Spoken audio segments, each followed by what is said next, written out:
We're going to identify common causes of nasal congestion, recognize sequelae of mouth breathing, employ conservative therapy for common causes of nasal congestion, recognize nasal congestion red flags which warrant further evaluation, and hope to help you understand the surgical indications for nasal congestion, some of the procedures, and the recovery, because you get a lot of questions, I'm sure, from your patients.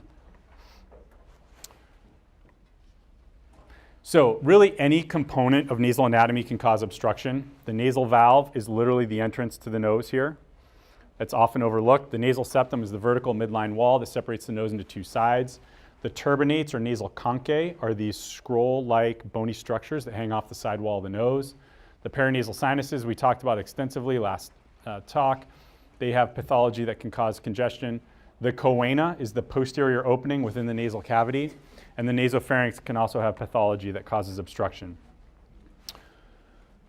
Internal and external nasal valve. The internal valve is really the most important concept here. The external nasal valve is just literally the opening to the front part of the nose. The internal valve is a couple centimeters further in.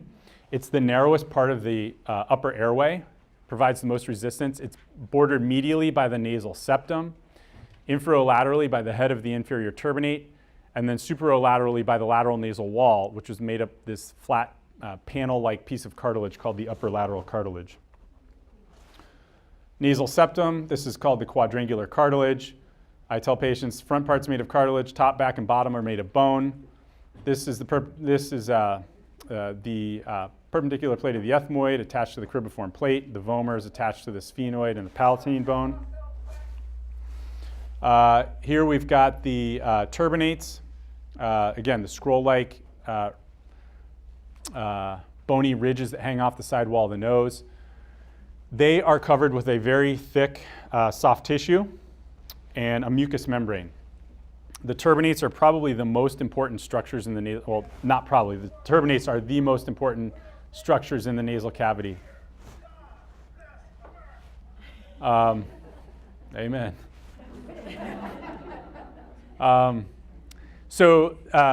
What happens is, as the turbinates, I tell patients, look, the turbinates are your HVAC system for your body, okay? As the air flows in the nose, it goes over the turbinates, and the mucosa there on the turbinates has this mucus blanket. And that mucus blanket traps dust and air pollution and allergens, and it keeps that stuff from getting into your lungs, okay? Now that mucus blanket also gives off water vapor.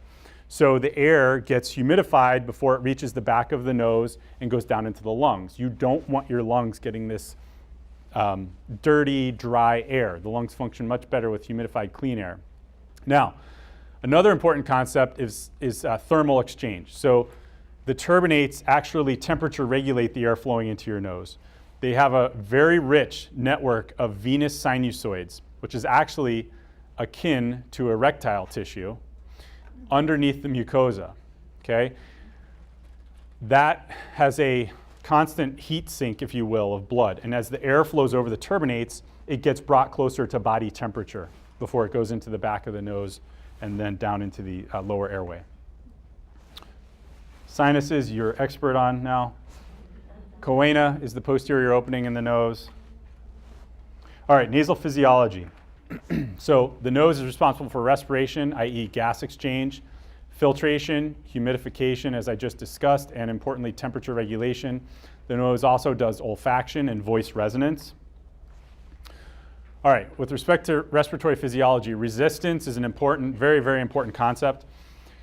You want to have just the right amount of resistance. Obviously, you don't want too much resistance because you can't pull air in and you can't breathe. You don't want to have too little resistance. That is also bad. The right amount of resistance and just the right size of a nasal airway opening ensures that there's maximum contact between the inspired air and the sinonasal mucosa. We want maximum contact because of that cleaning and filtering and that thermal exchange that's occurring. Okay? Expiratory, it's important to breathe out through your nose, or to be able to breathe out through your nose. When you breathe out through your nose, there's expiratory resistance, which causes an auto PEEP phenomenon in your lungs. PEEP meaning positive end expiratory pressure. PEEP, when you exhale through your nose, as opposed to exhaling through your mouth, you get PEEP. It dilates your alveoli, prevents atelectasis in your lung bases and improves gas exchange. Nitric oxide. Nitric oxide is a gas that is made and concentrated in the paranasal sinuses. When you breathe in through your nose, you entrain that nitric oxide down into the lower airway. We know from good studies that nitric oxide improves respiratory cilia function. It's vasodilatory in the lungs, so it improves CO2 and oxygen exchange. It causes bronchodilation, so it decreases reactive airway and asthma. And it's antimicrobial, so it improves the local immunity of the lower airway.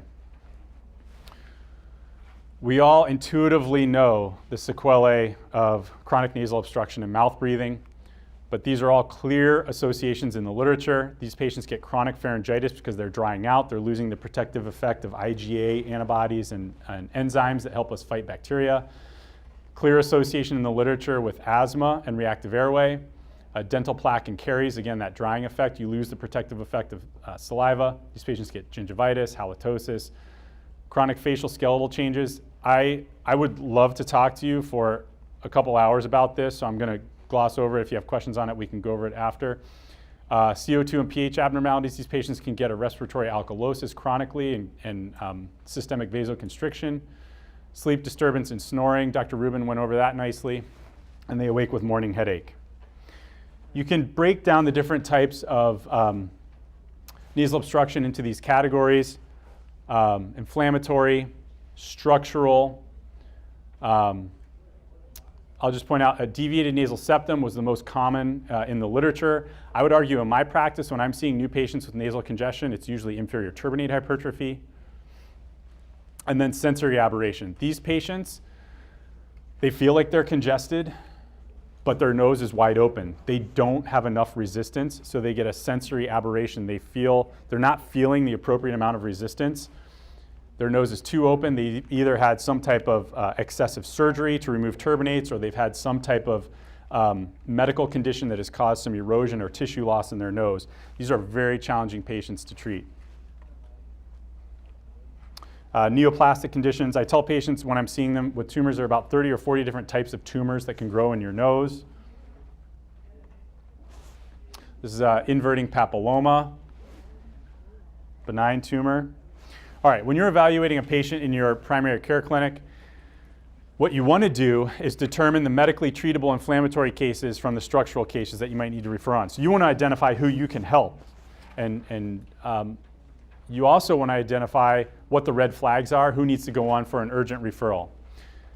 History is very, very important. Dr. Rubin's talk, she went into seasonal exacerbations that can lead you down the road to allergy diagnosis. I'll just mention that positional changes and response to topical decongestion. So if they're always getting congested when they lay down to go to bed at night, or when they lay down in the lateral decubitus position and the side that's down is obstructed, and they talk about it switching, and they say my sinus drains from one side to the other, doesn't have anything to do with the sinus. It's their inferior turbinates that are hypertrophic. So that's a patient with inferior turbinate hypertrophy. And if they get better, dramatically better with topical decongestants, you know you're dealing with inferior turbinate hypertrophy. The topical decongestants are vasoconstrictors. They squeeze the blood out of those venous sinusoids and make the turbinate smaller. If they tell you the only thing that works is nasal strips, breathe right strips, that's probably a nasal valve collapse, because breathe right strips pull the internal nasal valve laterally and out, away from the turbinates in the septum. Epistaxis and unilateral nasal obstruction, think tumor. You don't need a lot of sophisticated instruments. Again, all right, the evaluation, you're going to want to, when you're taking the history, you're already doing part of your exam. You're listening to them. If they sound like this, you know right away they've got a pretty significant nasal congestion. They're hyponasal. They do not have enough resonance in their nose. Look at the external nose. You can tell looking straight on if they've got a severe C-shaped crooked nose deformity. You're probably dealing with an internal deviated septum as well. Have them tilt their head back and look at the basal view. See if their external valve is narrow or collapsed in. On your anterior rhinoscopy, look at the inferior turbinate on each side. If it's pale and blue, that's alleged allergic inflammation. Be careful though, the inferior turbinate and the middle turbinate have often been mistaken for polyps. You should be able to see large polyps in the nose on anterior rhinoscopy, and certainly you can see nasal discharge. Again, I just mentioned Polyps usually are more shiny and glistening than the surrounding nasal mucosa, okay? These folks are going to have open mouth posture if it's very severe and long-standing, high arched, narrow palate, malocclusion, stained teeth because of the chronic drying. And then the eyes, the allergic clues you can get too. Inferior turbinate septum, hypertrophic inferior turbinate. We're not seeing much of an airway there. Septum, inferior turbinate, mucopus in the nose. Inferior turbinate, deviated nasal septum, septal spur impaling the mucosa of the turbinate. External valve collapse from a misshapen lower lateral cartilage. It's pinched in there. Adenoid hypertrophy, adenoid tissue plugging up the choana or the posterior opening in the nasal cavity. When do you want to refer someone? Well, if the patient comes in with severe symptoms, years of static obstruction, or failed prior therapy. Again, red flag, can't mention enough. Unilateral obstruction with epistaxis, think tumor. Medical therapy, the goal is to reverse the inflammatory component, okay? And even if they have some structural component to their obstruction, if you improve the inflammatory component, it might not matter. They might breathe great. So things that are subject to improvement with medical treatment, rhinitis, inferior turbinate hypertrophy associated with rhinitis, adenoid hypertrophy, and nasal polyps by way of oral and topical steroids. These are some simple things you can do. Head of bed elevation, especially in an elderly patient, is a very reasonable thing. There have been studies that showed that head of bed elevation, even 20%, it reduces the venous congestion in the inferior turbinates and improves the nasal airway. You can use topical nasal decongestants very in limited fashion, only 3 days. Otherwise, they're going to end the patient that Dr. Rubin described. Breathe right strips. Some people are very happy to just throw those strips on and carry on. Saline irrigation and nasal steroids, very good track record in the literature to reduce congestion. Oral and topical antihistamines, not nearly as good as nasal steroids and saline in the literature, but in the allergic population, they can improve congestion. And then leukotriene modifiers, oral steroids, and immunotherapy in the allergic group. For saline, I recommend the Neil Med. High volume, low pressure irrigation, not just a spray, but I want a high volume, low pressure washout of the nasal mucosa.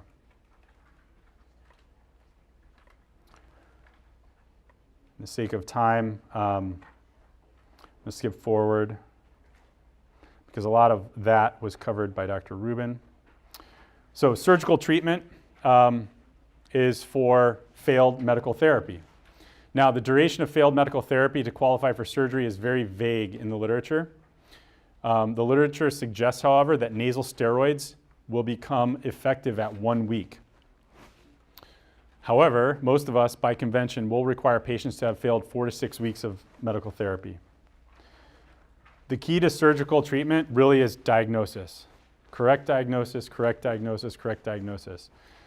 If you can make the right diagnosis and employ and execute the right surgical treatment, you're going to have a happy patient.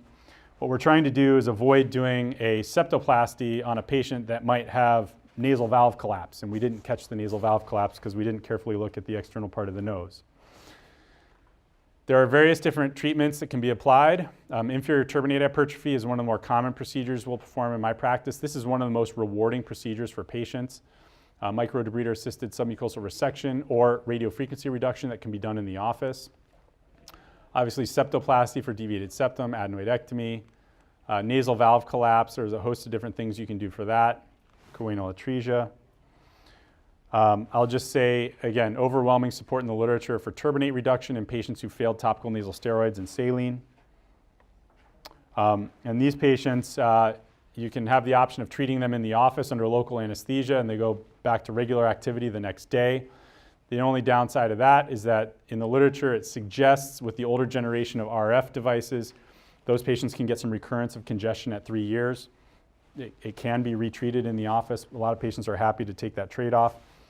If they're looking for a more permanent solution, the submucosal resection, again, one of the more rewarding things we do. The patients wake up in recovery room breathing better through their nose, no packing. As far as long-term benefit, submucosal resection with the microdebrider was found to be superior to submucosal cautery. And I think I'm going to go to the summary so we can get Dr. Fucci up here to talk. His talk's more interesting. To summarize, successful treatment of nasal congestion is contingent upon the correct diagnosis. Nasal obstruction with epistaxis is a red flag warranting prompt ENT evaluation. Head of bed elevation, nasal saline, and nasal steroids are safe and useful conservative therapies. Turbinate reduction, septoplasty, adenoidectomy, nasal valve repair are common effective procedures for improving the quality of life in patients with nasal congestion. All right, thank you.